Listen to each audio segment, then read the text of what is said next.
we have gone ahead and gone back to work, have brought in like a major income into the family. All these things, we changed the game, and that changes the dynamic. Travel with strippers, you know what I mean?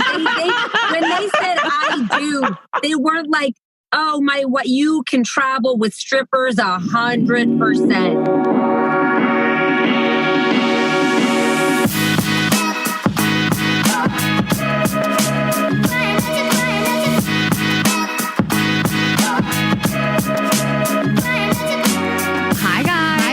Welcome back to another episode of Girls Gotta Eat. Merry Christmas. Happy holidays. Happy holidays. Holidays. And happy Hanukkah. Wait, is it over though? I'm not sure. Oh my God. Anyway, guys, we are a comedy podcast about dating, relationships, and sex, hosted by myself, Ashley Hesseltine. And Rayna Greenberg, Rayna.Greenberg on Instagram. Please go there. Yeah, Ash has an Instagram. Okay, let's just keep doing it. How's it feel? Does it feel right? It feels nice to reintroduce ourselves every week. Let me reintroduce myself. This episode is brought to you by BetterHelp Therapy Online. For 10% off your first month, go to betterhelp.com/GGE. So we all carry around different stressors, big and small, throughout life. And when we keep them bottled up, it can start to affect us really negatively. And therapy is a safe space to get things off your chest and figure out how to work through whatever is weighing you down.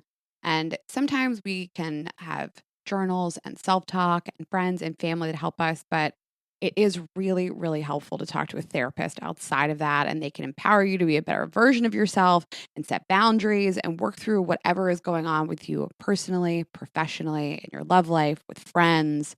If you're thinking of starting therapy, give BetterHelp a try. It's entirely online, designed to be convenient, flexible, and suited to your schedule. So you'll just fill out a brief questionnaire, get matched with a licensed therapist, and switch therapists anytime at no additional charge. I absolutely love what they're doing, and they make it so simple. Get it off your chest with BetterHelp. Visit betterhelp.com/GGE today to get 10% off your first month. That's BetterHelp, HELP.com/GGE. If you guys are together or apart, you're spending Christmas alone or with your family, we just wish you a happy holidays. We love you guys. Mm-hmm. That's it. And if you guys want to buy something from us, get a gift card. Yeah. Gift card for the merch under Last minute accessories. gifts. Girlsgottapodcast.shop. Gift cards are under the accessories. And just one final note about where your packages are and tracking links. We'll email you guys as soon as an order comes out with the tracking link. That is your information for where your package is. We've spoken with USPS. They are experiencing unbelievable amount of volume, and we appreciate your guys' patience. We remain committed to delivering everything to you guys on time. We're doing the best we can, but just check those tracking links. They are as up to date as they possibly can. We don't know anything other than that. Even Amazon's having delays, so that's when you know it's bad. Shit. Okay, and quick, just thank you. We had a incredible virtual holiday live show. So many of you guys tuned in. You made it an event. You had your pre-games and your insane charcuterie spreads. Insane. All of them are chefs. I've never seen anything like it. You guys were tagging us in your grocery store pics just all day. It was incredible. We had a really fun dance opener. Byron, Carly, and Chanel are three of our dancers. We love them. They did it yet again for the third time. A Girls Gotta Eat show. We had Usama and Dylan come on. We had Jenny Jones. It was great. So hopefully you guys saw it. You can't get any more. And we have something planned coming up in February for the next one. Yeah, we're gonna maybe we might do a little Valentine's Day thing. We don't know, but it was just such a success. We want to do it again.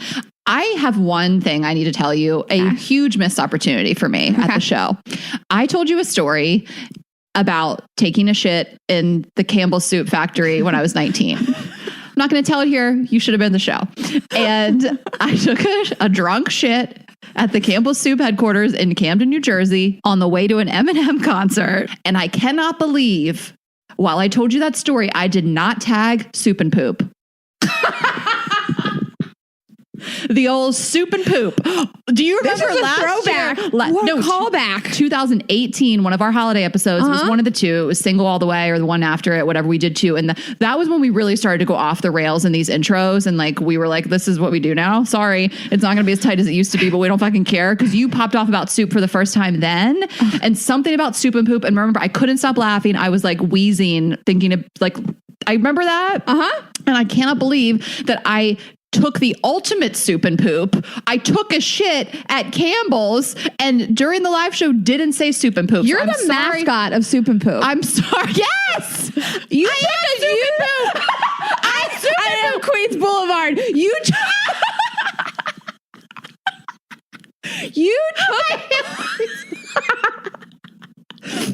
You took a dookie at the headquarters of Cream of Mushroom Soup, Campbell's condensed cream of mushroom, and didn't bring it up. I know. I just like laid in bed last night and it's just like, I don't know. Like we watched the show back. We got together. We had some wine. We watched it back. And it's just like you watch it again. And you're like, God, I should have said this thing and should have said this thing. But it's what it is. You know what I mean? It's a lot of pressure to perform in front of thousands of you guys in my kitchen. I'm glad that you mentioned that we watched it together last night. We had our own viewing party, just the two of us. It was cute. And something completely insane happened. And I want you to pop off about it. And I'm going to add some texture afterwards. I legitimately almost peed on your floor. I fell off the couch onto the floor and was like rocking back and forth, laughing, tears streaming down my face, feeling like I had to pee. I crawled to the bathroom. Honestly. And then you could just hear me pissing and laughing in the bathroom. It's the only time I wouldn't have been mad at you for peeing on the floor. I wish I would have peed on your floor. I'd have been like, you know what? I deserve this for what just happened. Okay. So what happened was last week on our episode, we talked about your ex getting engaged. And I mentioned that when I met him for the first time, which was this past January 2020, he was transitioning into an unattractive person. So when you dated him, you were engaged to him, super hot. Thank you. He is glowed down, like all of my exes as well. Mm-hmm. Maybe the most of any of our exes, honestly. And so we talked about his hair. I said he looked like he had a perm, whatever. If you guys didn't listen, I'm just catching you up. I said he looked like Rhea Perlman and he looked like he had a wet, fresh perm. So Corey, my best friend, was like, she was like, I just listened to this. I'm dying about Rhea Perlman. I've got to see this guy. And so I was like, okay, let me find some photos. And I was at your place and I was like, we do need to show her a before, like, so she doesn't judge you. Yeah, of course. And so I went onto Facebook. I pulled up these old photos of the two of us. He looked so good. It was different. He was a smoke. He's a smoke, or he was. Let me just thank you. Yeah, of course. Hot as shit back in the day. Jeez. So I pulled up two photos of us from two different weddings. I'm in like beautiful dresses. He's in a suit. So while I'm looking for these photos, I get a call from this guy who we've been talking about him. It's Rayna's kind of like quote unquote ex from Charleston. You guys talk a lot on the phone. I don't think that you should be, but whatever, you do it anyway. Like, Lori Gottlieb said she's going to do it anyway. Yeah. So he called you. Yeah. And you silenced him. We were busy. We were like, you were finding photos of your ex on Facebook. Yeah. And I said, I just texted him and I said, I'm going to call you back. And he like thumbs up it. And just so you guys know, we were streaming the live show from my cell phone. So I wasn't on my phone. I'm on my computer. I'm texting from my computer. Yeah. So my phone is streaming the show. So I go on my computer. I drag these photos, the two photos from Facebook, onto my computer. And then I drag them over to my iMessage to send them to Ashley so she could send them to Corey. But what you did instead was your brain stopped working and you short-circuited. No thoughts were coming into my head. I just dragged them over to him and sent them directly to him. I just hear Rayna go, oh my God, oh my God, oh my God. I just sent those photos and I didn't send them to you. And I go, you sent them to him. You sent them to him. And you were like, I did. I was like, she's lying. She's lying. She's just trying to make me laugh. She didn't do this. He didn't call her and her right back. I'll call you right back. And then send him two photos from 2013 of you and your ex at a wedding.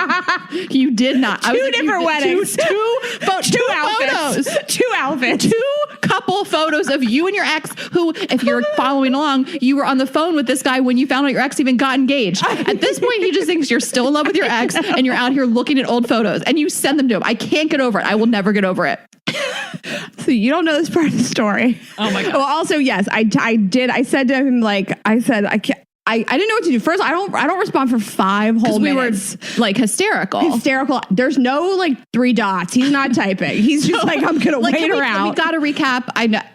Let's just all think about this. This guy called Rayna, someone she used to date, someone she used to fuck. She silenced the call, texted him, I'll call you right back, and then followed up with 2 photos of her and her ex-fiance. I just will never get over it.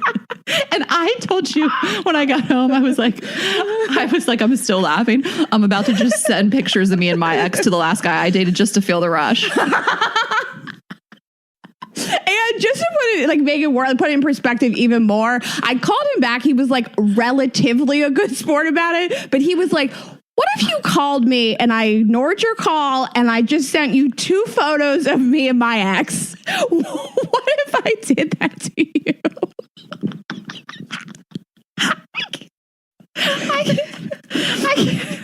So here's why it's worse. What? Here's why it's worse. Oh my God.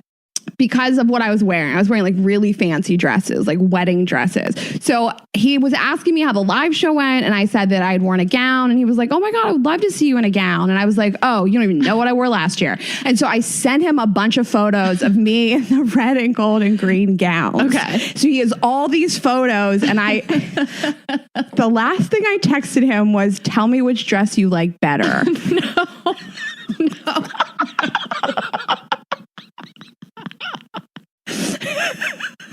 And he said, you look great in all of them. And then he called me and I fuck you'd the call and sent 2 more photos in fancy dresses. No. I wish that this was a lie. I will show you the receipts. I can't breathe. So in his mind, he's like, she's sending me these photos of her in gowns all day, and she just thought this was a good idea. This is the next round of which do you like better? Oh my God. And you're like, you can tell they're so long ago. Like, you look like a different person. I know, like, I look like a little like kid. The fact that you were like, and for my next question, I want you to tell me which dress you like that I wore to these weddings 7 years ago with my ex. Tell me which one you like better, and then I'll call you back. It didn't hit me until this morning because I was scrolling through it. This guy's like, this girl's so fucking weird. I know. I don't know why he talks to me. Oh my God. I was stop it. I was so you did send him 2 photos and dresses with that's what I'm saying. The earlier photos I said, can't which live. do you like better? And then I followed up with more photos my in God. gowns with another man. I can't.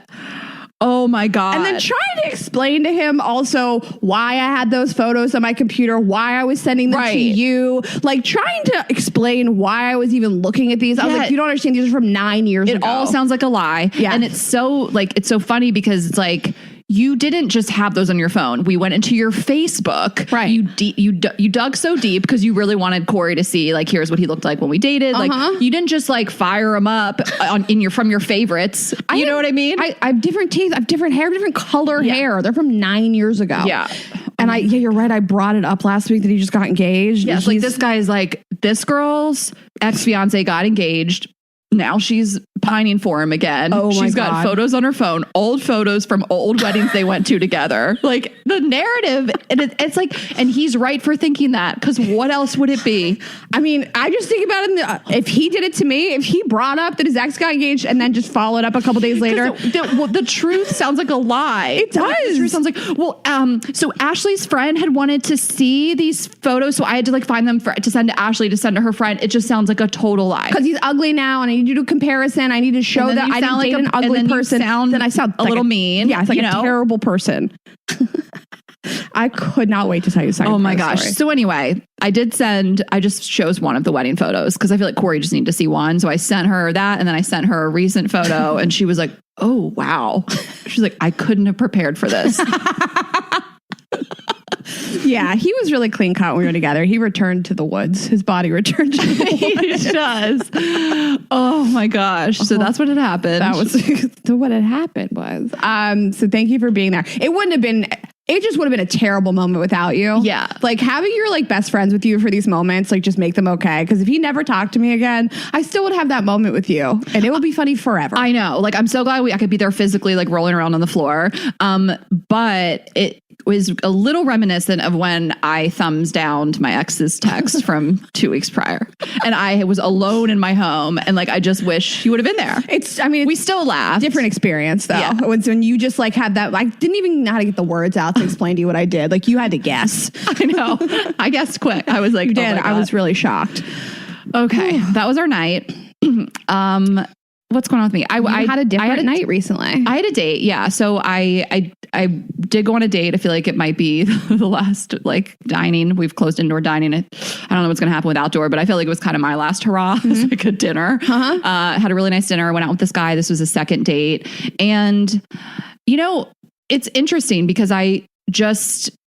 it's like hard to explain why I don't think that we're going to like date like romantically, but like, I think this guy's so wonderful. You know what I mean? Like he's tall, he's cute, he's from Delaware. Yeah. You've only said nice things about him on paper. He's so great. Yeah. Like he's just so great. Like, but I just do kind of think it's a friend vibe, but like in the way that I actually want to be friends with them. And you know me, like I'm kind of like no new friends. You know, I have tons of friends. I have tons of guy friends, like guys that I've dated or had anything with. I feel like sometimes maybe they try to be my friend. I'm like, I'm all set. I don't want that. But like, I actually really do enjoy him and I really like talking to him. And, you know, we always joke that we see couples in restaurants and they aren't talking and we don't know their story. I feel like you get a vibe for a first date, but we feel like we see couples that we can tell they're a couple or they've been dating and they just aren't talking. And you're like, what is going on here? They can't all be in fights. You know what I mean? Like they're just not talking. And so I think about it when I'm on a date and we just talked the entire time. We had stuff to talk about. We had a great dinner. We had a great meal. We like shared stuff. Like it was great, but there's just not that sexual tension, chemistry, really even like flirty vibe. Like I can kind of put my finger on some examples. I'm not going to get into that about this guy, but I just say because I think that we've all been in that situation where it's just not there. And it's always helpful to remind yourself that you feel like that about people and people will feel like that about you. Like guys will go out with me and they'll be like, she's great, but I just don't want to fuck her. I don't see her as a girl. I want to be my girlfriend or even like fuck buddy. I just want to be friends. And it's like, you feel so insulted, but you have to like always remember that like I do the same shit and I do it to good, attractive, nice people. I think that love is really rare and finding the person you want to be with is super rare. That's why it's so special when you find it. But yeah, from the other side of the coin, I think we go out with people and we don't hear from them and they ghost us. And you and I both sent those texts like, I just don't see this going forward. But it's disappointing. But I think sometimes we're so insulted by it. Like, am I not pretty enough? Am I not cool enough, smart enough? None of those things are true with this guy. It's just like some people just don't see a future with you, you know? And it's not any deeper than that. And it's not that you're not enough anything. It's just you're not the person for that person. And that's it. And I just think friendships are so important. Like it's a compliment that I would actually hang with you as a friend because that's deeper and more important than like a guy you date and fuck for a minute. There's like a million people in between people I would never talk to again and people I'm in love with. There's a million people in the middle and like, yeah, why aren't we just being friends with them? It's hard to do that. And I think that like it is. You'll say that to him and he'll be insulted for like a week or two and like you'll just DM him something one day. Or not. You know, we haven't hooked up. Yeah. You know what I mean? You don't know him anything. Yeah. Sure. He could kind of feel the same. You just never know. Totally. Like I'm not out here being like this guy's in love with me. I don't fucking know. Totally. He might feel the same way. I mean, the vibe felt friendship. And like, I just think you give it a little space. It's not like you're like pining for a new best friend, but I think you just give it a little space and like you've made yourself clear and that's it. Yeah. You guys can be friends, but new friend alert. And like, I just think he's really great. Like this might sound crazy to some people, but I don't think it's crazy. And I've done it before. Like I could hook him up with somebody else. You never know. Like I tried to do that with Meryl. I went on that one date with that guy and I was like, I think you're wonderful. I think you'd be a better match with a friend of mine. They never got together. If you guys are wondering if you were listening back then, but they just logistically couldn't make it happen, but they were texting and they tried. And now, you know, Meryl is not really single. So they're never going to get together. But like, you know, I'm not going to say that right out of the gate. I don't have anybody in mind for him, but like that is how to meet people through your friends and especially your friends, the opposite sex, you know? Absolutely. Yeah, I'm glad we talked about this. Yeah. I think that like it probably resonates with a lot of people that go out with someone and they're like, what the what's wrong with me thing that you just like, I mean, I beat myself up a lot. Like, you know, should I have been funnier, prettier, cooler, whatever the fuck. And it's like, no, you just weren't that person's person. And it could just be the wrong time. So yeah, I look forward to sleeping with him. Yeah. Oh my God. What if you did? And you were like, oh my God, he can really fuck. And I'd be like, okay, I'll take him back. Okay. Thank you for trying it out. I'll, the test drive. Yeah. Give it back. Okay. Do we have a couple recs? Yes. We promised we would watch The Teacher. I promised you I'd watch The Teacher. Also, and I watched teacher. It. We keep saying The Teacher. The Teacher. You're right. It's A Teacher. Which is awkward. I typed in The Teacher by accident, but it's an FX show on Hulu. Yeah. With Kate Mara, who I love. Yeah. You love you. I mean, I didn't know this about you. Her sister's Rooney Mara, and they own the Steelers and the Giants. Oh, okay. But it's the brief overview. It's a 32-year-old teacher who's sleeping with her 18-year-old student. And he's 17 when they start. The fallout from it. Yes. 17 when they start. They spend his 18th birthday together. But yes, she did fuck an underage kid, of course. So we'll just quickly tell you maybe one thing we liked, one thing we didn't like. Well, I also want to say that if you follow me on Instagram, when the show came out, I popped off about this. They released 3 episodes at the beginning. So they gave you 3. The episodes are short, 20 some minutes, maybe 30, maybe 1 or 2 of them is 30 minutes. They're really short. They're 25 minutes long. And so they gave us 3, and then I just got super invested. And you can skip ahead right now if you don't want any spoilers. We always like to do this. So I would this isn't going to be long, but maybe if you're I don't want to hear anything, maybe fast forward 5 minutes. Yep. Okay. They give you 3 episodes, and at the very end of the 3rd episode is the first time they hook up, and then that's all you got. And I was like, I can't live like this and then they were going to release 1 a week. 1 20-minute episode a week. I was so mad. I was like, there's a season of 10 episodes. Give us the season, Hulu. They did this with Little Fires Everywhere. Read the Room. Give us a season. I was so mad. I was like, I refuse to watch the show. I'm waiting till it's done because I want to binge it. It's too juicy to watch 20 minutes a week every fucking Tuesday. What have I done? Every fucking Tuesday, I cook dinner and I watch a 20-minute show. I'm up to date. I did not wait for it so I could binge it. I have to watch it. I watched all 6. You got to binge it. I'm so jealous. 7th one's tonight. I can't wait. Yeah, maybe watch after this. It's 20 minutes. You got stuff to do? Where are you gonna go? No, I don't have anything to do. What am I doing? So that's my truth. It's clearly about an abusive relationship. I don't want to take that away from it. And you have some stuff to say about that too, but it's suspenseful. It's a lot of what's going to happen. And it's definitely a darker show. I wouldn't really say it's a feel good show by any stretch, but I did enjoy it. And you did too. I really like the show. I think the acting is really fantastic. I think that they sort of show you the progression of how they lead into it. The thing I don't like about it is that I think it moves a little fast and you're like, wait, this woman is giving up her whole life for this kid. She's giving up her husband and her job. And I thought that there was not enough backstory about what got her there. Cause you're like, what kind of person is this that would be so sick that they would walk away from everything for a child? Essentially. I mean, adrenaline or dopamine or serotonin, whatever. I mean, I think it's just the excitement of clearly teachers who don't fuck their kids. Oh my gosh. Yeah. You should never. And I think she tried. I think she denied his advances. You know what I mean? I'm not giving her credit. You should know better. That's the number 1 rule. Don't fuck your students. Everything's wrong about their relationship, right. But that's what it is. The excitement and the maybe passion that's mistaken for love. Mm-hmm. She the last thing I'll say about it, she tells another teacher and that's how she gets caught. And you can pop off it, but I thought I just wanted even a 5-minute flashback of her life because I'm this is somebody that doesn't really understand boundaries. Obviously if you fuck your kid, your student, you don't understand boundaries, but to tell another adult and think the other adult would be cool with it, I was could we have just gotten 5 minutes of insight into this person's life? Yeah, and a lot of people have problems with they just don't think that it's that well done. It's okay, we're trying to figure out what kind of person she is because she stole a lipstick. One of the earlier episodes, it's it's the first scene of the first episode. Yeah, it's the first. Yeah, so we're okay, so there's something going on here, but we could have used a little more. Yeah, that's it. Other than that, I like the show. I think it's a good watch. 10 episodes, season. Yeah. That scene where she tells that friend, again, it had to come out. That's the point of the show, right? That she got caught. And another teacher. Insane.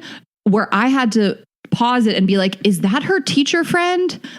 They had 2 sips of tequila in the parking lot, and she was it's Eric. I was what the fuck? You would never. That was honestly the most unrealistic part of it. Yes. That you would never. Maybe you would tell a friend in the right setting after a few drinks, a friend, not a teacher that worked in the school. That was her new friend. Right. Also, she told her it was silly gossip. She didn't say I'm fucked up. I've done this thing. She was it's Eric. Eric. It took a while. Her friend had to drag it out of her. But then when she finally revealed it, the way she said it, and it was funny that she said it's Eric, her teacher friend should know. 100%. She was Eric, our friend Eric. Student. You're student. Eric. There's not 17 kids named Eric at that school. I fuck so many Erics. I have too. It's probably Erics are hot. It's probably my number 1. I've actually dated 3 Erics. Get out. Yeah. Mike is my number 1. Mike's your number 1. Everyone's name is Mike. Yeah. So Eric is my number 1. In terms of numbers of guys that I've actually had significant things with. One of them was that born again virgin. That was my neighbor. Oh shit! I didn't know that. Ugh. I mean, not our number ones in terms of people we actually enjoyed sleeping with. Like 10 out of 10 didn't enjoy any of them I slept with. And then one was like, I don't even remember it. I was so drunk all the time. All the time. But he was super tall. All the time, every time. Super tall, great jawline. This is back in Atlanta. But yeah, check it out, guys. I think that it's a good watch and you'll enjoy it. And I like the themes of like, you know, that he's not like the man, you know, that he like was abused and taken advantage of. And it's interesting. They really pull back that curtain and show the psychological damage it did to him, which I appreciated, because you can get caught up in like, I don't know, he was 18. This was something that he wanted. They had a quote unquote consensual relationship. But then you're like, no, what it does with that type of abuse of power is damaging.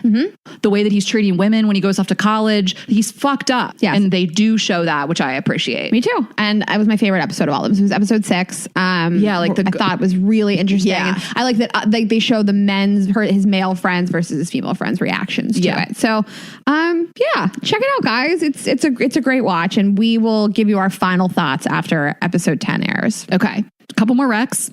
We have, I just want to plug this. Andrew Schultz, former guest of ours. We know a lot of you guys are fans. He has a Netflix 4-part series that came out on the 17th. A show I talked about last year called Home for Christmas. I think it's like a Swedish show or something. It's been dubbed. They're coming back for season 2, which is out now on Netflix. It came out on the 18th. So those are 2 things for you. And then this movie I absolutely loved. This is the first ever studio-backed holiday rom-com to center on a queer couple. It's called Happiest Season. It's on Hulu. It stars Kristen Stewart and just this like all-star cast. We have Aubrey Plaza, Daniel Levy, like from Schitt's Creek, the mom from Step Brothers. Okay. And Allison Brie, who's incredible. She plays like this bitch of a sister. Her role is incredible. Yes. It's so good. I laughed out loud a lot in the first half. I was laughing out loud. I rarely laugh. I love to laugh. I laugh in person all the time, but like to something to make me laugh that I'm watching, it's kind of rare. So I was laughing out loud. It's like at just the writing is really funny. And then I cried through the whole end. So it is an emotional ride. And I've seen mixed reviews from the queer community. I've seen a lot of praise for it, but I've also seen some reviews that it can be a little triggering because kind of the basis storyline is that Kristen Stewart has this girlfriend and she's bringing her home for Christmas, but her family doesn't know she's out. So there's a lot of that like shame surrounding coming out, which I can understand would be triggering to some people. So just like a trigger warning. But I found it to be really enjoyable and poignant and just love to see a holiday rom-com centered around a gay couple. No one loves like an ensemble cast more than I do. I don't even care if the movie's good. Valentine's Day. Yeah. You love an ensemble cast. I love an ensemble cast. There's what else is an ensemble cast? Just like Valentine's Day. Love Actually. Yes. Even the Family Stone. Yeah. It's just so good. So I recommend that you guys check it out. Those are my recs. Do you know what I thought was so cute? Is you said, I love to laugh. I laugh all the time. Like it's a dating profile. Like I love laughing. Can you imagine a person be like, you know what I don't like is laughing? I hate to laugh. I love smiling. Smiling's my favorite. Also, it's based in Pittsburgh. Oh, well, now you have me. I can't wait to watch this. Yeah. Ensemble cast in Pittsburgh? Yes, I get tingles all over my body. I know. And I love to laugh. And do you know I like obsessed with Aubrey Plaza. I am obsessed with her. Like my number one, she's from Delaware too. Well, Allison Brie is on one of my favorite shows of all time, which is Mad Men. She's the wife. Allison Brie in this movie is the role that I would love to play if I was an actress. She's just a bitch. She got the face for it. Yeah. You know? She's a stone cold cunt. Yep. And Aubrey Plaza, also one of my favorite shows of all time, Parks and Rec. So so good. This also, I love all these recs because people are going home for the holidays, or maybe they're alone for the holidays, so they'll have stuff to do. Yeah. And Amy Chan, the last thing Amy Chan from one of our favorite episodes, Breakup Boot Camp, released a book, her first book by the same title. So you guys loved her. You can check out that book too. Yeah, that's a good rec. Yeah. Okay. Cool. Well, you made me think of it because it was so nice of you to recommend Andrew's show. So we always like to send you to people that you guys like. Yeah. All right. Well, we didn't even talk about who we have on the show today, but it's Cat and Nat. I mean, they're huge. They're two incredible moms. They have a really fun brand, kind of like ours. They have a podcast. They travel. They used to travel the world and do shows. So we're going to get into it with them. Didn't even mention it. Yeah. About kids and motherhood and having sex and all the things, having a business. They're great. So you guys know that Ashley and I love to travel. We do it all the time, professionally and socially. And it is really, really important to me to have the best luggage possible, both functionally and just the way it looks. And Base is my absolute favorite. I have everything that they do. I have their check-in bags. I have their carry-on. I have their mini weekender, but I just got their newest bag. I am so obsessed. It's the East to West tote, and it is the absolute perfect bag for like a 1 to 3 day trip. And I just took it with me to Santa Barbara, and it was just perfect for like a few dinner outfits, a couple daytime stuff. I had a padded laptop sleeve, a place for a water bottle, zipper pockets, and there's like an extra removable strap. Also, I just think it's really beautiful. I got it in the beige color, but all of Base's stuff comes in lots of colors. It's highly functional. Outside of this bag, which I am crazy about, their luggage has 360-degree gliding wheels, a cushioned handle, which I love when I'm at the airport, built-in weight indicator, and I always say this, I love their washable bags. So a great travel hack is to just have like a laundry bag in your suitcase. They provide that for you too. It's so cute. Everything they do is super durable and beautiful and functional. I just can't say enough about Base. I love them. And right now, Base is offering our listeners 15% off your first purchase by visiting basetravel.com/GGE. That's BEIS travel.com/GGE. Okay, thank you to Helix for supporting Girls Gotta Eat. Go to helixsleep.com/GGE, take their 2-minute sleep quiz, and they'll match you to a customized mattress that will give you the best sleep of your life. Use code HelixPartner20 and you'll get 20% off all mattress orders and 2 free pillows. You guys know how obsessed we are with Helix. Both of us have multiple Helix mattresses. It's all we sleep on. I have made sure that my parents have one, my brother has one, my boyfriend has one. I just refuse to go anywhere and not sleep on a Helix mattress. That is how obsessed we are. The Helix lineup offers 20 unique mattresses, including the award-winning Luxe Collection, which we love. We have the Luxe Collection mattresses, the newly released Helix Elite Collection, a mattress designed for big and tall sleepers, and even a mattress made just for kids. So for everyone in the family, and you're just going to take their quiz, which is really fun, and then they will give you your personalized mattress recommendation. It's going to be shipped straight to your door, free of charge. You can try it out for 100 nights to make sure you love it, and then there's a 10 to 15-year warranty to try out your new Helix mattress.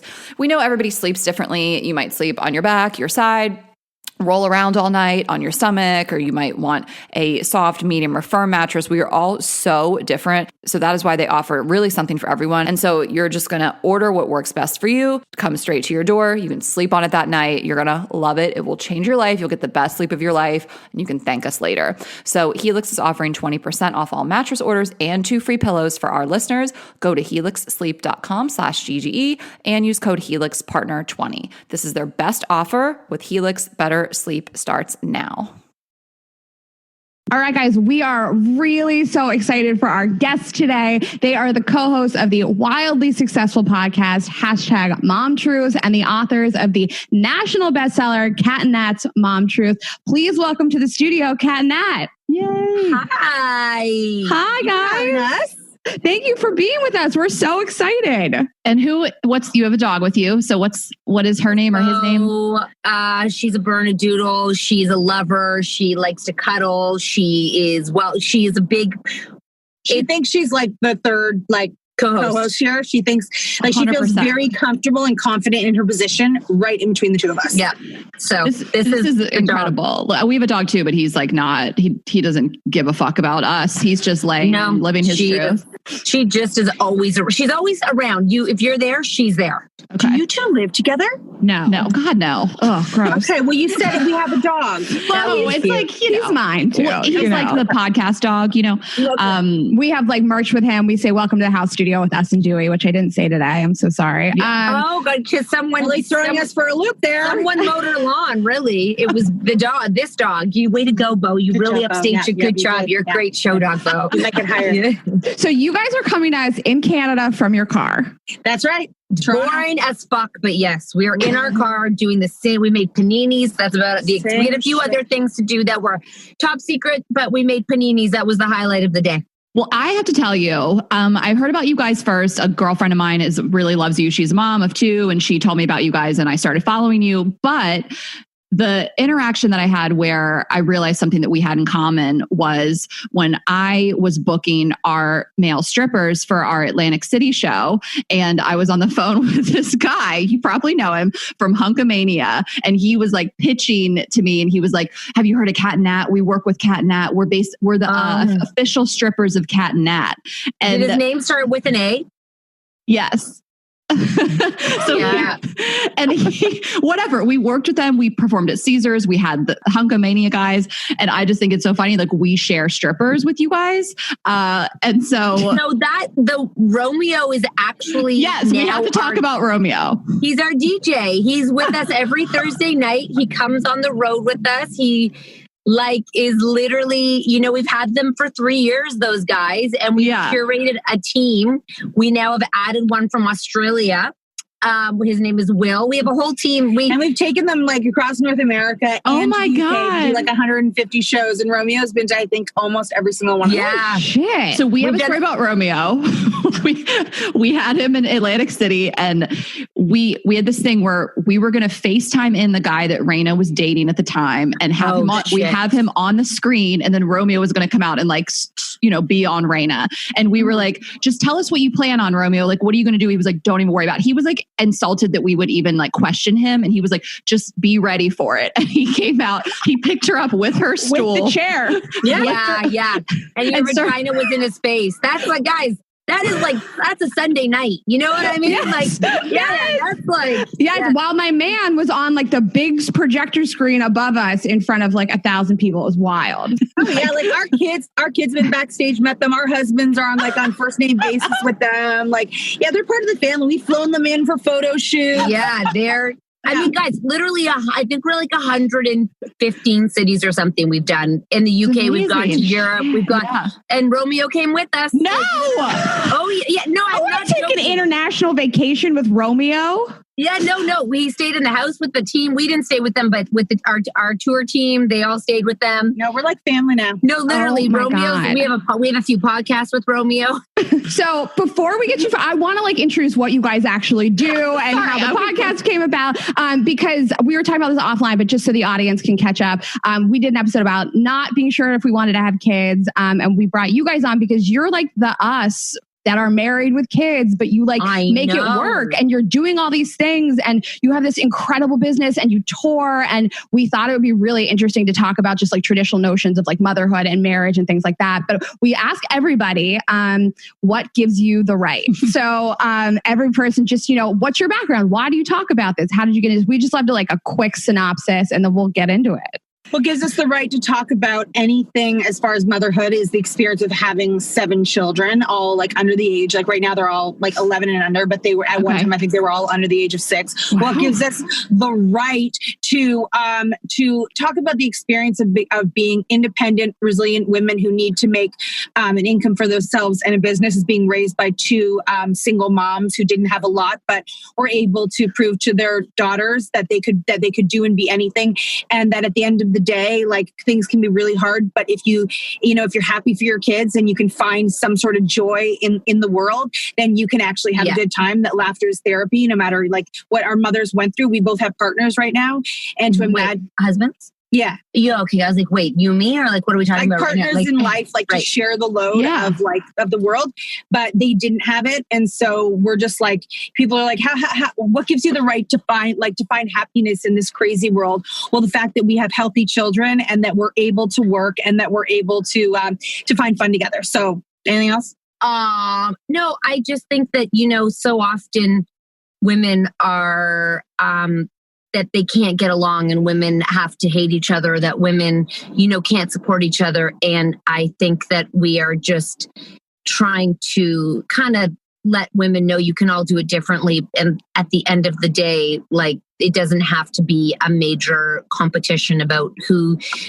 let's not tear each other down to make ourselves feel better about ourselves. I think that is, we're trying to inspire women to, start focusing on their own happiness and stop comparing themselves to what they think they should be and just be you, because fuck, life's hard enough to try to be something that you'll never be. And one of the arms of our business is actually Social Common Collective, where we actually do webinars and we teach people the things that we learned along the way, all by ourselves, not from going to school, but from teaching ourselves over the past decade on how to grow a business without spending much money. And honestly, when we look back on the years of growing, when we wanted to like gain insight from people, we always turned to other female entrepreneurs, and they were supportive, and they lend a hand in their experience. And so that's another part of who we are and what we try to do for our community as well. Yeah.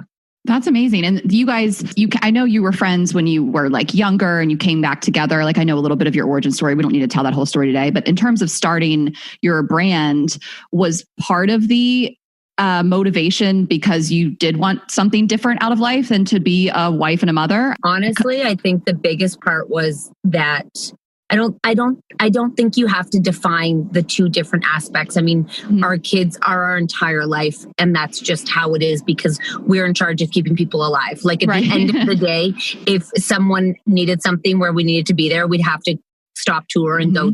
We'd have to drop. That is not the burden, but that's also the burden and the gift of motherhood, right? So I think it was more that, to be honest with you, our husbands didn't have the ink. There was a lot of women feel the pressure in a household when you're a stay-at-home mom and your husband's working full-time. A lot of women feel like, oh God, I wish I could contribute. And even though you're contributing so much, I think every woman's always looking for something more to do to help. It's really to help the family, not you don't think of yourself.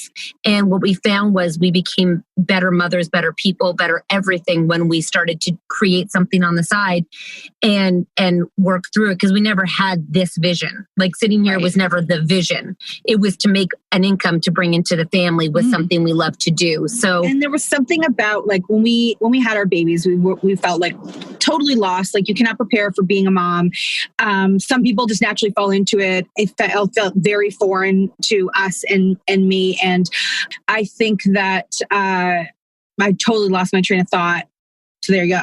Is that how you guys found it, like reconnected though? Was it when you became mothers? Thank you. Thank you very much for that segue right there.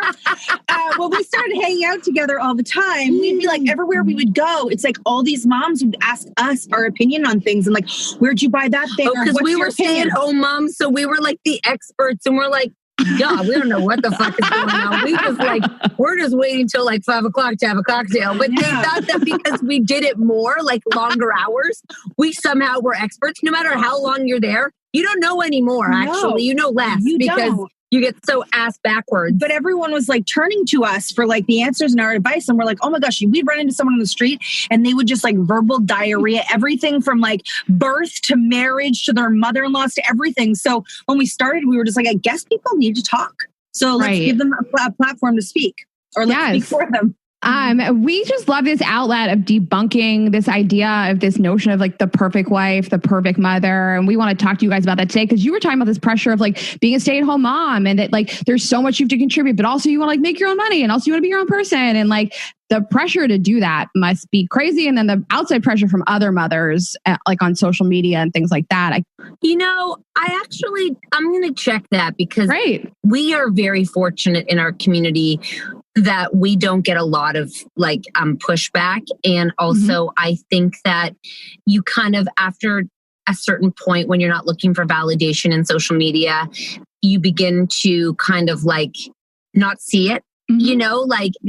When people are, try to get us to kind of like put down the Pinterest mom, we're like, yo, that Pinterest mom like we hired actually one of the Pinterest moms that people like to sometimes, to shit on. And we're like, that one saved my ass multiple times when I forgot pizza lunch and my little daughter was sitting in the office because she had no lunch. That Pinterest PTA mom called me and was like, I can take her home for lunch. Can you come and get, you know what I mean? So I think that I think every woman has insecurities and struggles to be confident. Motherhood's just another layer to feel bad at something, or you can embrace it and realize, you're doing the best you can. But just like everything in life, it's very easy to compare versus, be shamed. I think we shame ourselves more as women than people shame for sure us. And we want to jump to the conclusion that people are shaming us when it's really our own shame where we go to bed each night and beat ourselves up, And I honestly feel like through probably the experience of having 7 kids and doing this for so long, we know ourselves and who we are as moms so much that we don't put pressures on things that we aren't unable to do. Like I remember when a couple of my kids were really young and I was like, I'm going to have a meal plan and I'm going to get the ingredients. I'm going to stick to that. I've realized through the years, I'm not that person. I'm the person who decides what's for dinner at 4:30 and I serve it at 5. That's just the way it's going to be. And so if someone even makes a side, crack of calling you something, somebody recently referred to me as a disorganized mom. And I was like, I'm completely not insulted by that. That is 100% the truth. And if you want to call me that, I totally agree. So, when you know yourself, it's can't hurt my feelings. I already know I'm like that. Yeah. Right. And we say that all the time. Also, people project. So when people put their shit on you, it's whatever they're dealing with, they just want to be validated for the choices that they're making. And they don't like that you do it differently because they're insecure in their own life. We talk about this shit all the time. And I honestly think that people that's something that people learn in life. And some people will never be able to see it that way. When I had my first baby, I wanted to believe that everything I was doing was the right way. Because if she was doing it in a better way than me, then why am I doing it like this? So I have to believe in myself that my way is kind of the best way.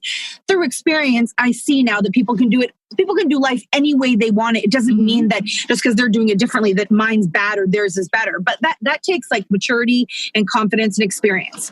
Yeah, 100%. We agree.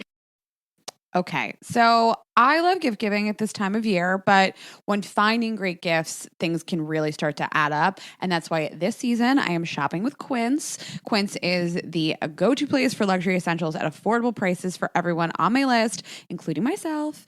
We'd like to thank Quince for supporting our show. Go to quince.com/GGE to get free shipping and 365-day returns on your order. So I'm really, really glad I found this company and this site. Everything is so affordable, but looks really luxury. So as you're perusing it, they have 100% Mongolian cashmere sweaters. They have washable silk tops and dresses. They have cotton sweaters and all kinds of comfy stuff, like just cozy pants that you can wear. I love the colors. I love the styles, but the prices are really the reason to shop here, on top of obviously the selection. Prices are 50 to 80% less than similar brands. So it's unbelievable. It partners directly with top factories to cut out the cost of the middleman, and it just passes the savings directly on to you from Quince. And I just love what they're doing. I love the styles. There's so much variety, and it is such a one-stop shop, whether you're shopping for kids, you're a significant other, your parents, anybody will really love this. You can get affordable luxury for everyone on your list with Quince. Go to quince.com/GGE to get free shipping and 365-day returns on your order. That's QUINCE.com/GGE for free shipping and 365-day returns. This episode is brought to you by BetterHelp Therapy Online. For 10% off your first month, go to betterhelp.com/GGE. So we all carry around different stressors, big and small, throughout life. And when we keep them bottled up, it can start to affect us really negatively. And therapy is a safe space to get things off your chest and figure out how to work through whatever is weighing you down.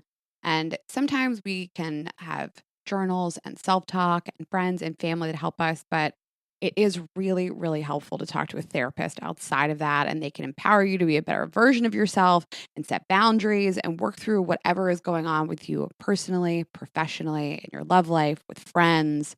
If you're thinking of starting therapy, give BetterHelp a try.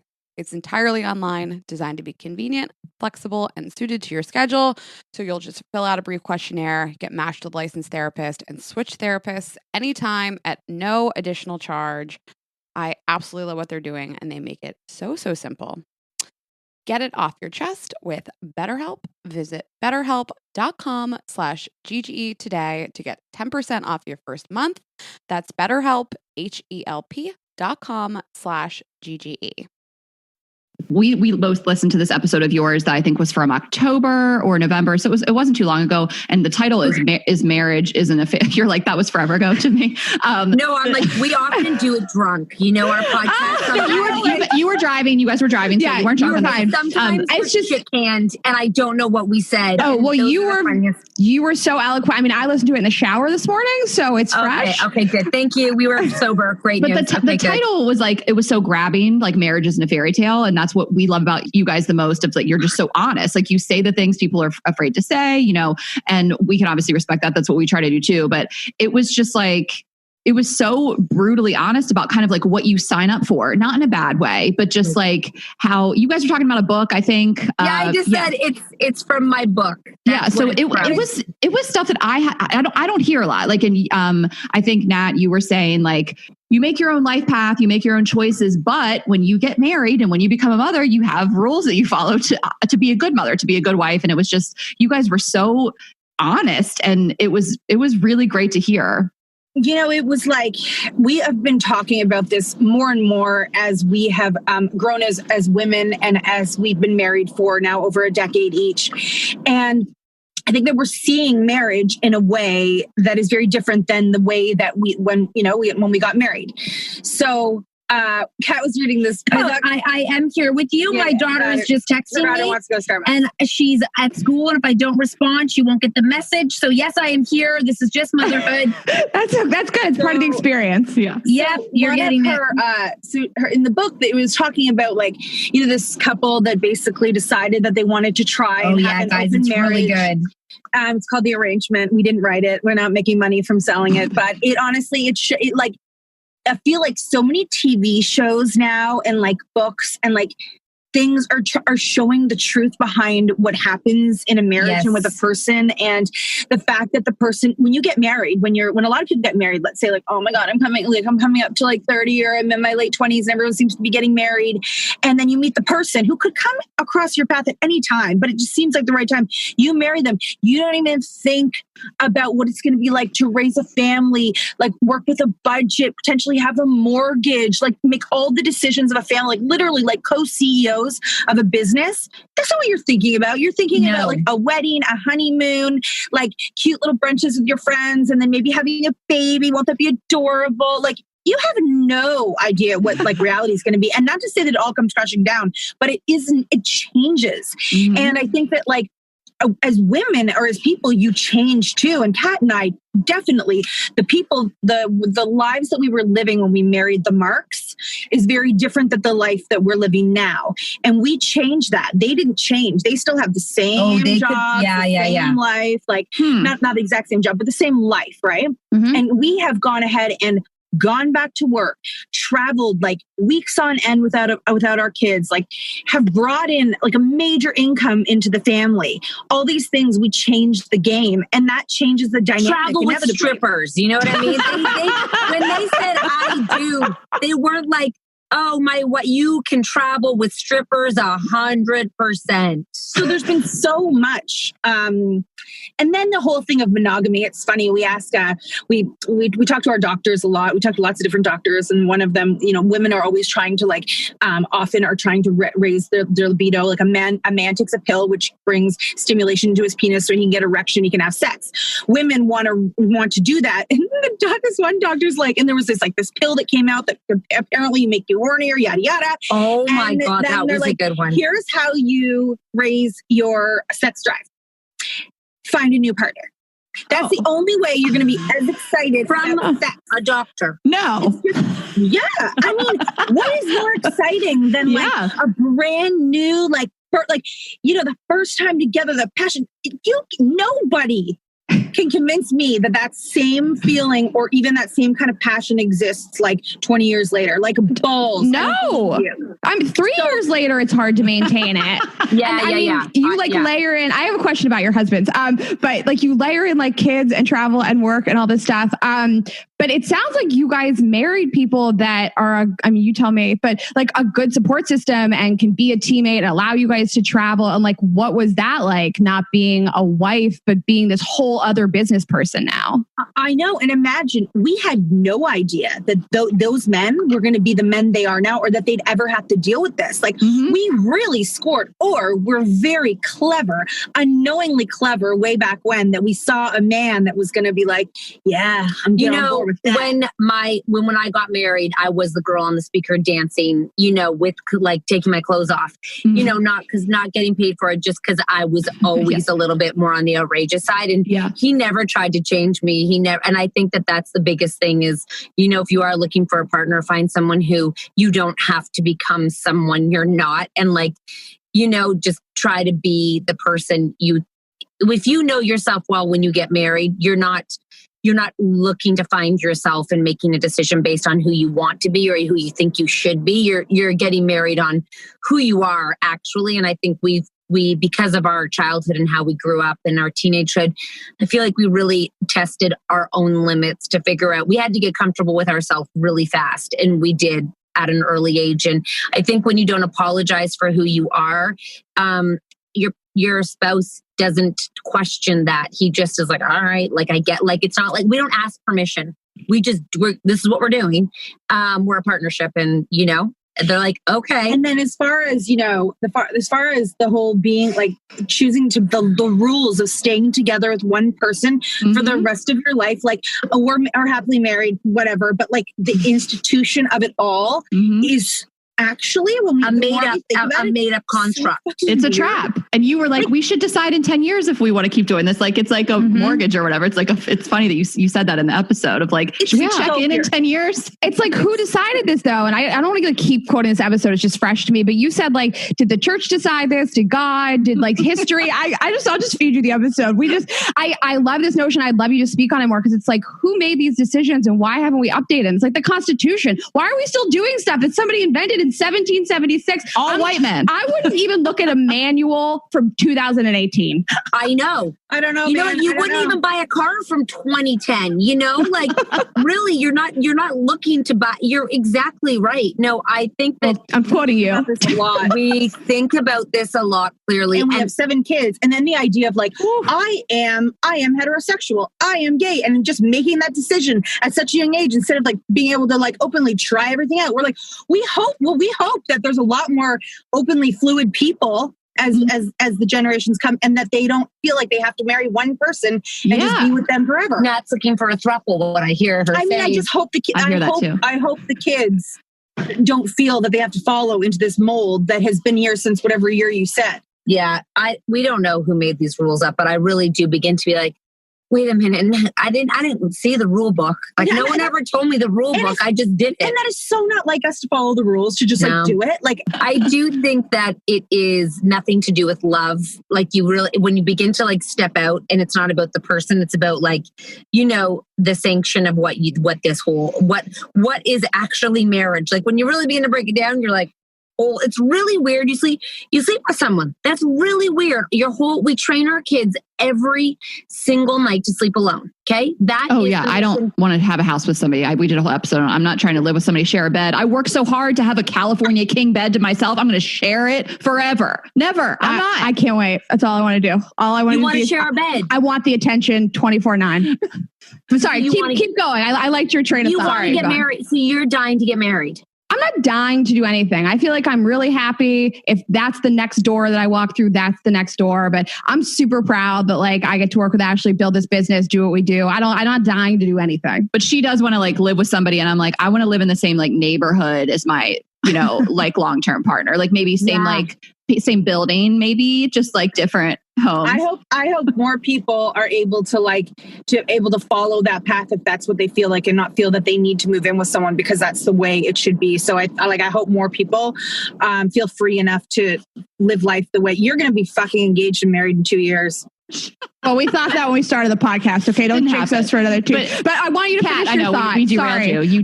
You teach your kids to like be independent and then show them. At 22, it's like, get married. Guess what? Here's your surprise. You sleep with someone forever. Like, that's great. Congratulations. You just got someone you share a blanket with who has different noises, who breathes funny, who like gets up and moves. But that's fucked. That's some fucked up shit right there. I don't know who gave that to us. Yes. Wow. And you become such a supportive partner. You like clean for them and cook for them and do their laundry, and then you hobble them, and then you also have to do all of that for them and fuck them. And then blowjobs, you know, like shit. Yeah, too much. Yeah, I hate blowjobs. By the way, just putting it out there. You know what I mean? I don't even like sausage. So why the fuck would I like a dick in my mouth? You know what I mean? Oh, I'll have a dick inside of my face 24/7. Oh my God, I love it. You know, we need to have a multiple house of people who can take care of all those jobs. You like dick. You actually like a dick. I love a dick. I love it. In your mouth. In my mouth. I like the sounds that a man makes when you blow them. See, I need an active participant. I need somebody talking to me about how good it feels, how good I am at it. I want someone who's like really like cheering the team. You like affirmation. So if you could tickle their back and you'd like, this is the best, I love tickling. If they were like making noises, you like affirmation. Yeah, but I also like a dick in my mouth. I don't know. It's like if their back was a dick in my mouth. Yeah. If you like anything else to do, I don't have 4 kids, 7 kids. I'm not busy. So you're like, let's blowjob tonight. Let's blowjob tonight. Let's blowjob this morning. What? Wow. Okay. You are. Wow. My husband is not listening to this shit. That's all I've got to say. I can't believe I don't have 7 husbands. It's crazy. I'm just silent over here. I'm like, whatever. Yeah, on birthdays, you get them. Birthday. Yeah. One time, my ex, I gave him 2 on his birthday, and that's when I retired. In one day? Yeah, it was my period. It was his birthday, whatever. It was like, it was one time, but I was like, there's not even enough hours in the day for one a year. Like y'all are doing it twice a day. It was once, guys. Don't give me too much credit. Okay. So, but we just love this that you guys found something else too, like to do. And we've talked about that before. Yeah. Yeah. I guess we don't feel like we have much right now with travel was a huge escape for us because, I think every woman and mom out there who, no matter what you are consumed, you're consumed by motherhood. And then when you step away, you actually can't do it. And so it is, which is great because they have to take a step in and you can't control sorry, buddy. Men respect, our husbands respect differently when you're out and gone versus when you're working from home. You know what I mean? Like it's like they actually don't know how to make breakfast or pack a lunch when you're there, but when you're gone, they have to figure it out. And like that was such a great thing. I feel like for my husband being a parent is learning for the first time that he was capable of doing it, because a lot of women do is they just do it all because they know they can do it better and faster and more efficient. But usually the reason is because they've had more experience, because they've just been like, let me do it. So when we started traveling and going away, we finally realized that like they can either put a team together, which sometimes we help facilitate with like caregivers, grandmas and them, but that everyone survives when we're away. And that was really good for us to know too. And most women don't let their partners be capable. So your husband's only as capable, or your partner's only as capable as you let them be. Mm-hmm. So really, at the end of the day, that's... If your husband doesn't know how to pack a diaper bag, it's not because he doesn't know how. It's because you packed it every single time he left the house with the baby. Yeah. I mean, it's a different relationship when all of a sudden you get married and you're not a married couple, you're a partnership now where you're managing people. And you're like bosses together. And I think it's just, you don't have a lot of time to think. So you have to really put out there what you want. And if you want someone who is capable, you have to trust that they'll do it differently, but that they're going to get it done. And, they're going to do the best they can, and they can only be better by doing experience. And your way is not necessarily a better way. You know what I mean? Like we gotta let go as women and stop resenting people for not doing things when we don't let them. Yeah. Okay, I have a burning question. The stuff that we're talking about with, you've been together for 10 years, what your doctor said, the only way to like get it up and get juiced up as a new person, like all these like thoughts. I mean, do you guys talk about this stuff with your husbands? Like, or is it super open communication of like the type of stuff you talk about in the podcast? No. There's no time. No, I don't. Like, I mean, do they listen to the podcast? Yeah, can they listen to the show? It's more of a reflective conversation than it's about us. Of course, it's about, we're speaking for the women. No, really, those conversations are more just like back. Like, it's like we're walking our audience through these ideas with us. It's not like we have a thesis on like marriage and fantasies, it's really, I think that as we become more confident mothers and women, and we like kind of grow into our own selves, we always say we don't need our husbands. We actually don't need them. We choose them. And they kind of got offended by that way back when. And I was like, it's just a fact. I don't need you.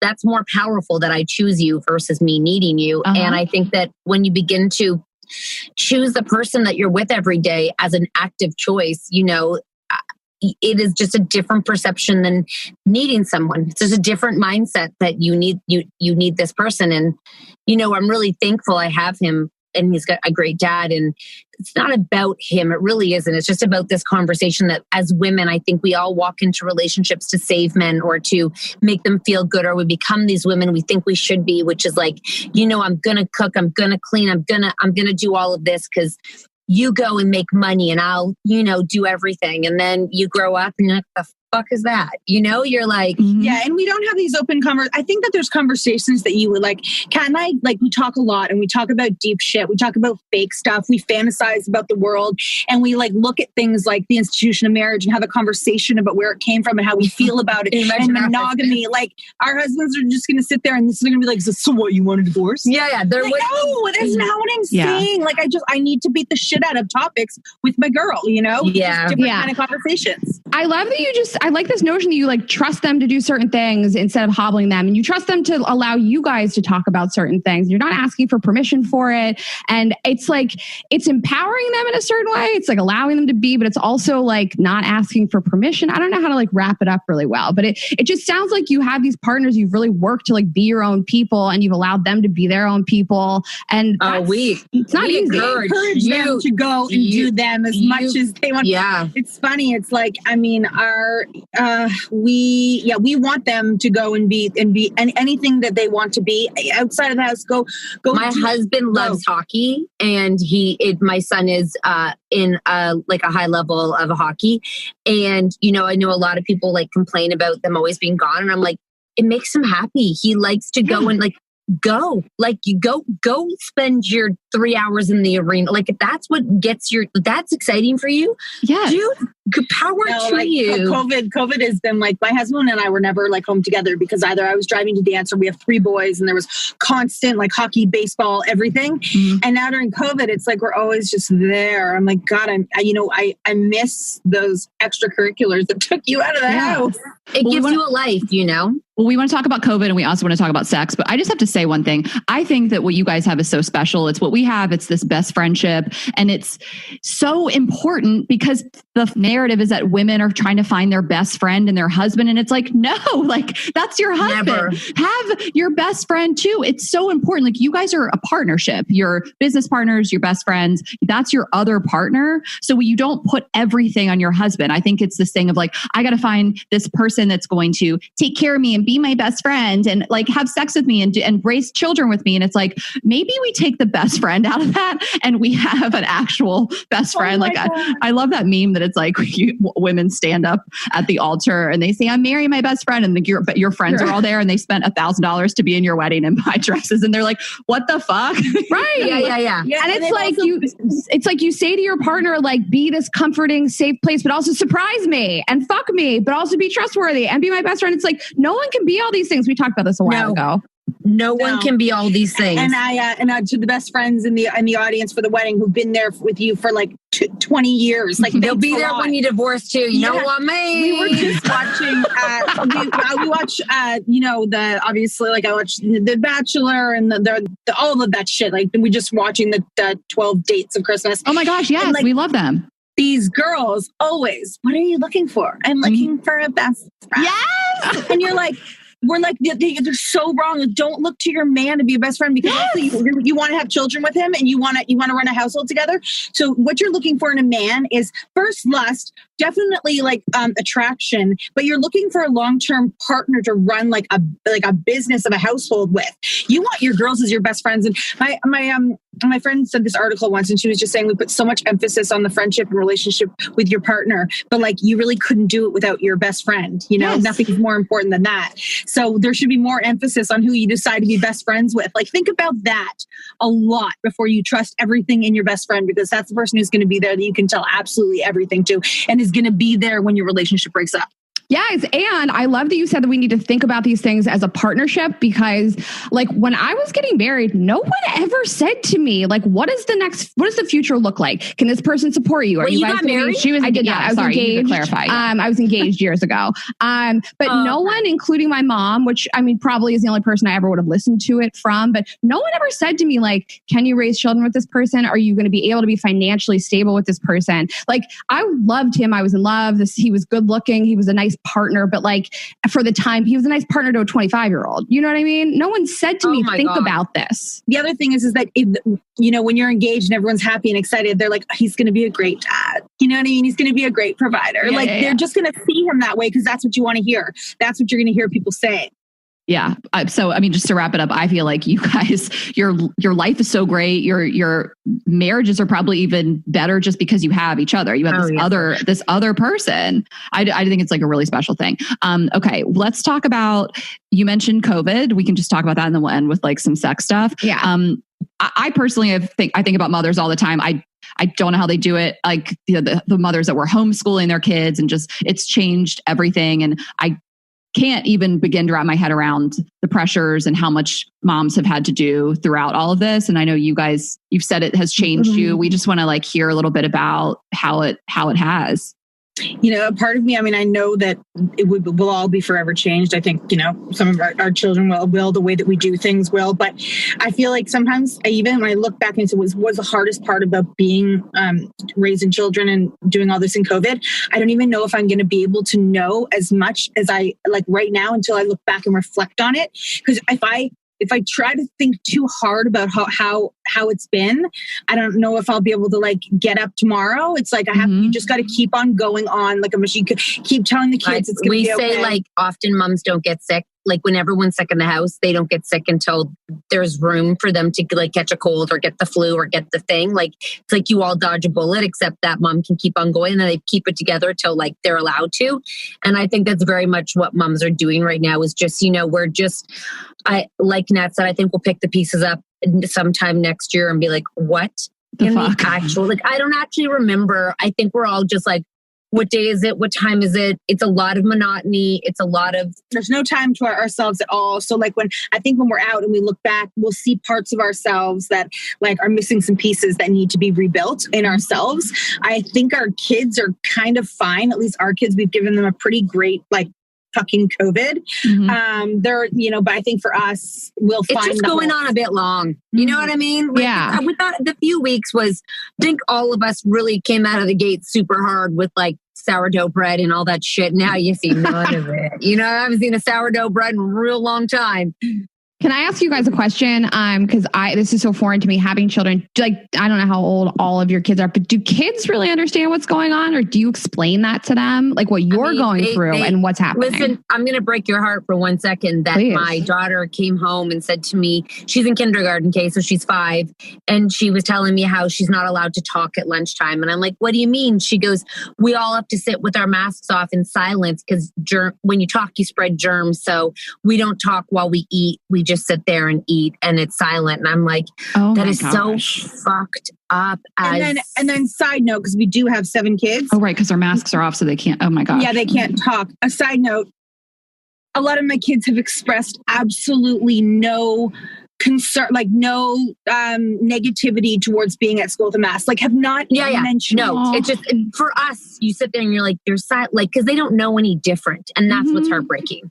Like, they don't know that lunch is supposed to be fun and outgoing and boisterous, you know, they do ask, my daughter asked, when can I get, like the little ones, like, when can we get close to people, you know? They want their masks off, but they're really good at wearing them. Like, they're way better than we are at wearing them. Yeah. And they, you know, restaurant, just little, I mean, in the grand scheme of things, my husband said, he works in a profession, whatever, and there was an uproar that they had to wear masks, grown men. And he was like, my fucking 5-year-old wears it every day for 9 hours without a break. Suck it up and put it on. Like, come on. You know what I mean? Absolutely. I love what you said about like, you just can't think too hard about it. You know, like we started this year, we were touring in Australia. It was like the best 2 months of my life. We were like, this is going to be our year. We had our whole tour planned. We had everything for the year. We were supposed to do our holiday show at Carnegie Hall. We had it in my living room. And so I can't actually think about it. And I'm not a mother, and you know, it's my struggles are nothing compared to like people that have had to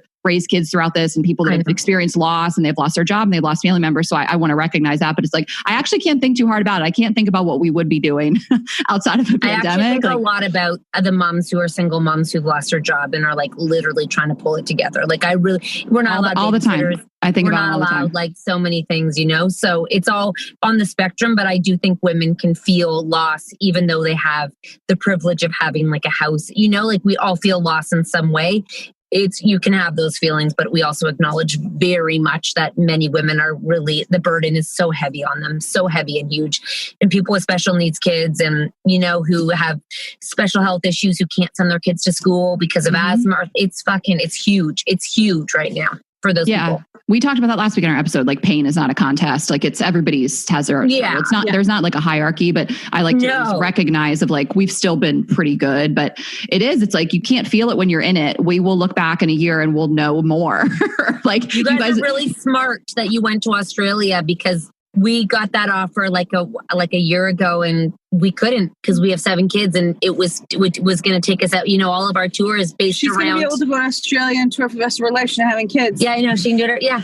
You know what I mean? It was too much. We had to say no. And we kick our ass every day. It was just me wanting to go. I was selfishly wanted to like go see koalas. And we were like, can you book some? We told our agent, like, can you just book some shows? Ashley wants to go to see koalas. That's what it was. Yeah. But yeah, I wish. We're like, oh God, how long that means we'd have to go for like 2.5 weeks. That's really long. Yeah. We even got a tour date. They're like, it'll be 9 days because we're usually a week max. And we're like, fuck it, let's go. Bring Romeo. Call Romeo. Well, we know you guys, you know, your time is limited. We wanted to at least touch on sex. Even my mom friends that listen to you guys religiously were like, I just want to, you know more about like, how do you maintain a sex life? Are you like having sex with 7 kids during a pandemic? Nat is just like, please don't ask. I actually think I don't have sex in winter. It's too cold. I'm a seasonal sex person, and so right now it's too cold. You know, if you can't, like, if there's a wind chill, why the fuck am I getting naked? You know what I mean? That's crazy. I feel like the opposite. In the summer, I wouldn't want to have sex because it's so hot. Like, I'm already sweating. I mean, at that point, you're already sweating. Why not? The wind chill, why get colder for the... I'm totally joking. No, I love this. I think advice for any, like, and this is like, listen, I have every excuse in the book to not get naked and do it, okay? I think that there's always time for sex and for working out. I really and we don't do both. Don't do either. But there is time. So people are like, oh my gosh, like, and I'm like, oh, I want to lose some weight. They're like, oh, but you must be so busy with like your business and your 4 kids. I'm like, I could wake up early. I could do it. I could do it at the end of the day. There's always time for it. Same with sex. So I mean, there's that, and then there's that. You know, when you have a lot on your mind as a mom, the idea of like taking some time out taking penetration is really horny and like thinking about fantasy. Oh, when he gets home from work, we're just going to put those kids to bed. Look, she might be like that though. She might. I'm feeling. Yeah, you're going to be a horn dog if you ever have a kid. You're like, 10 years in with 3-4 kids. I don't know. I mean, they exist. I think you'll always like a blowjob. I think you will. I think that might be I think you will. I have friends that love it. Yeah. Like, but how do you guys, okay, but this isn't about me, it's about you. Everybody knows I like to suck a dick. How do you guys like get in the mood or stay or like literally find time? Aren't there kids in your room all the time? Okay. Right, but not too much. So you like don't drink so much that you like pass out. That's happened. Like you just got to drink enough to get in the spot where you're like, what did I do that last night? You know what I mean? After every late night live, she's like, I'm like, did you do it? I don't remember. I don't know. I'm like, I think if you don't know, if you probably did. Yeah, totally. And the way I do it sometimes is I say to Mark, I'm like, when I don't know, I'm like, so last night. And he's like, if he's like, yeah. And I'm like, yeah. Or if he's like, what? And you're like, nothing. nothing. Well, and it's probably, I mean, we talk about, we had a therapist on recently, and she was like, kind of what takes away the sexiness of a relationship is when you just kind of become the same person, you know, like you're just like, there's so much sameness, and you guys still have your own individual lives, you know, like I'm not the same as them. It's probably a turn on after you get done doing one of your like live shows, and you're like, I just crushed it. I did this amazing thing. We'd Romeo. I should do more live shows. Yeah, they are you know what? We couldn't be sexier to our husbands. They think like everything we do. I swear everything I do, he's just like that. Wow. And he wants to dick you down. Yeah. He's just, no, there's no problem there. I love that. I think you guys are both very sexy. I'd have sex with both of you. Oh, thank you. She'll suck my dick. You don't have one, but your lady dick. Yeah, your metaphorical dick. Well, thanks for answering that. We wanted to ask you like one more thing. If you want to share, if you have something like on deck, we just always like to end with like a little fun segment. Can you recall something fucking crazy that one of your kids has done recently? That was just like, what the fuck? Well, I was watching a movie. I don't watch like PG movies with my kids because I want to watch the movie and be entertained by it. Mm-hmm. So I watch things that definitely push the edge. So if they have kids that sleep over, like we're not doing movie night, like they have to go like watch a kid movie with their kid who's sleeping over. I like, if there's kids over, I tell them to like leave my house if we're starting movie night because it's probably not going to be appropriate. I think like there's nothing wrong with them listening. Bad words are for adults to use and not for kids. Sex is something adults can do, but kids can't do. And we were watching this like kind of like sexy scene. And my 6-year-old, he's like, I have a boner. And then my other son goes, me too. And they stand up and they're literally in their pants. What? Wait, listen, I used to think kid boners would be really weird until I had 3 sons. Okay? No, but I didn't know that they knew what a boner was at 6. Like they know the word. Oh, well, we call it boners. I don't know. Okay, you guys. Erection. I have an erection. No, you're dead, right? This is my worst nightmare. I don't know what I do. I'm sure you handled it beautifully. But I would have said the same thing before I had sons. I'm telling you, like when one of them used to get like boners all the time, and he was so proud, and he's like, "Look, guys," he'd like walk around. But these other 2, very unexpected, and the one that usually gets it was like, no. But yeah, I guess they associated, they both tented out. When you told me that, I thought they all took their pants down and showed. They did take it out and show. Oh, jeez. And I was like, that is... My daughter's like, no. I'm like, that's like, you know, at a wedding. How old's your daughter? Is she the oldest? Or? She just turned 12. She's just like, oh God, she's so used to them. Is your 12-year-old daughter, like 7th grade or 6th grade, and her little brothers all just like took their boners out. I can't live. Did your brother ever take his boner out? That is, I never saw my brother's boner when I was a kid. Or if I did, I blacked it out. I didn't either. I go the same age. I go, Natalie, one day they're all going to be like, you know, when you talk about your childhood as like, you're like grown-ups talking, like your siblings, they're going to be like, oh my God, Mom, remember we used to all take our boners out at movie night and show our boners. And then all their friends are going to be like, how old were you? And they're going to be like, 12. No! I can't tell you how much this would have mortified me before I had 3 boys. Like, no, of course. Yeah. I didn't even want to see their penis and balls when they were born. I was like, oh no. When your kids do something really fucked up that you have to reprimand them for, but it's so funny to you, you can't stop laughing. Like, what do you do? I feel like that would be me as a mom. I would just be laughing, trying to reprimand them. It's funny. My 4-year-old this summer was playing like basketball with my husband. Like he was like lifting her up and she missed the shot. And she goes, Jesus Christ, God damn it. And Mark was like, what? He looked at me and I was like, oh shit. I was like, she's like this big. I was like, I don't like when you hear like a little 4-year-old, like she'd be like, Jesus Christ, God damn it. I was like, oh my God. And then my son recently, he was at hockey and his skates were dull because I didn't shut whatever. And he was wiping out and the coach didn't know him. He was doing the thing. And all you just kept hearing was, God damn it. And he'd fall and he just kept screaming, God damn it. Now he's only 8. So I can only imagine. And for some people, that's like, you know, God damn it. All these are swear words. They would get in trouble at school. So the coach was just like, I just knew who was falling. I knew what was going on. I would just hear, God damn it, from across the ice. And I was like, yeah, I guess they think it's a normal word, not a swear word. You know what? We tell them like if it's so funny, we're just going to be like, listen, I know you think that's funny, or like it was kind of funny, but like it's not appropriate, and like let's kind of not do that anymore. But like, I can't get super mad at them if it's funny. When we used to go to restaurants, she like gave the finger to remember she was giving the finger to the waiter as he walked by? No, like this is amazing. She was like younger than 4, teeny tiny, and she was like in a booster seat, and then she'd just be like this, and she's the youngest of 7. You can imagine the things she's going to say. Now she didn't know what it was, but all the other ones were laughing as she's flipping off the waiter. She doesn't know she's saying "fuck you." She's just telling him to "fuck you." Mine were telling me a story recently that like a little rhyme, and I thought it was going to be really cute. And they're like, 1 for the money, 2 for the show, 3 for the whatever, and the middle one's for yo. And they ended up like this, and I was like, wait a second, I thought you were singing like a song you learned at school. And this one's for yo? Oh, okay. Yeah. Also, the little one knows the WAP dance. You know? Yes. Yeah, she goes, they just He pounds on the floor? Yeah. The boys too. WAP. I'll do the WAP. Yeah, and then my older daughter was like, oh my God, Mom, someone at school did not know what WAP stood for. I'm like, most 10-year-old and 11-year-olds don't know what WAP stands for. Your 10-year-old's like, what a loser all these other kids are. It's so fun. She's just like, you're like, hey, you have to help clean. She's like, get a bucket and a mop. Like, I can just see it. She's like, it's wet ass pussy in case you didn't know. I'm like, no, my dog ended up getting her period because she was supposed to be spayed.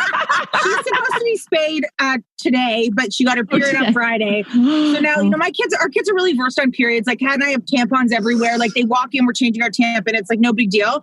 And so my son's friend is like, so my husband overheard your son talking to my son about your dog getting her period. And she's like, I don't think my son knows about that. I go, if you have any sex questions, you just get your son to ask my son. He'll lay it out for you. Yeah. This is sex. This is why we get a period. All the things. Send him over here to boner night. We all take our boner night.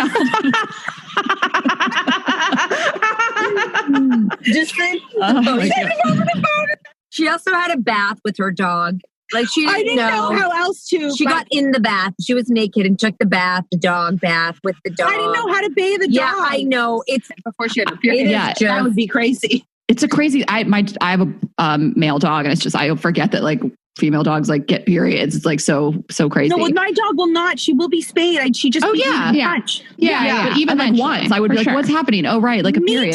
It's shocking when you see it. You just forget it happens. I've never had a dog. It wears a diaper around. I'm like, I'm not touching that diaper. She's like, just take it out. I'm like, I'm not fucking touching the period diaper. You're the reason I got a stupid dog. No, I'm not. That would be me. I'd be like, I know that I'm not helping. I'm sorry. Well, these stories are amazing. We love talking to you guys. I wish we could have you forever, but I feel like we could wrap up and tell everybody where to find them. Yeah. So tell us, plug all your stuff, your shows. Yeah. Instagram, where people can find you. Cat and Nat everywhere. And we're Cat and Nat Podcast, Mom Shoots. We pump out 3 a week. We do late night live, where it's virtual events. We are going back on tour. We have dates as soon as we can get back out there. We have launched the Tay Livy brand that's TAYLIVI. That is a brand for teens to women. It's a brand with a mission. And then everything else we do is just the Social Common Collective is our business arm right now, where any entrepreneur can go and learn about how we grow a business and how they can do it too.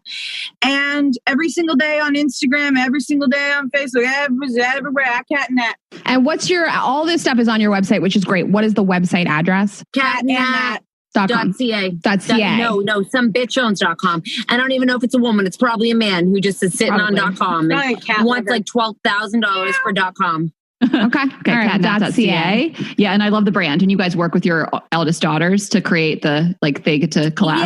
I love it. It's really cool. Yeah, it actually is a 12th year in the making brand, because when you have daughters who you don't want to try to fix as they grow up, we're really passionate about not fixing our daughters. We're about empowering them to say fuck it from an early age. So we're not, going back trying to teach them who they should be. Like, just be you, babe, whatever you are. Minimizing the scars. That's amazing. And you guys talk about that a lot too. You guys are listening, go listen to all their podcasts. I love that that was a whole other thing. If we had another hour, we would touch on of like empowering your girls, but for another time. So, well, thank you for having us, you guys. We really appreciate it. Thank you. This is we fantastic. learned so much. Us too. I can't wait to call Romeo. We'll talk to him tomorrow. And be like, I heard you muff dived on stage, Romeo. We haven't had a muff dive before. Oh, I got to send you guys the video. We'll send you the video. I want to see the with video. Rayna's man watching the whole thing. Yeah, just actually, you've had a lap dance, but never a muff dive. I stopped it, but I got a good eggplant dance. Not from Romeo, from our other one. All right, guys. Well, thank you so much. It was such a pleasure having you. We hope to see you like in person soon. One day. Oh, sure. that'll be a day. All right, bye, girls, ladies. Both girls, we prefer it. Okay, that's it for us, guys. You know where to find us. girlsgottaeatpodcast.com. We are Girls Gotta Eat Podcast on Instagram. Rayna.Greenberg and Ash Hess on Instagram. Girls_Gotta Eat on Twitter and YouTube.com/Girls Gotta Eat. Yeah. Merry Christmas, guys. Happy holidays and have a great week. Bye.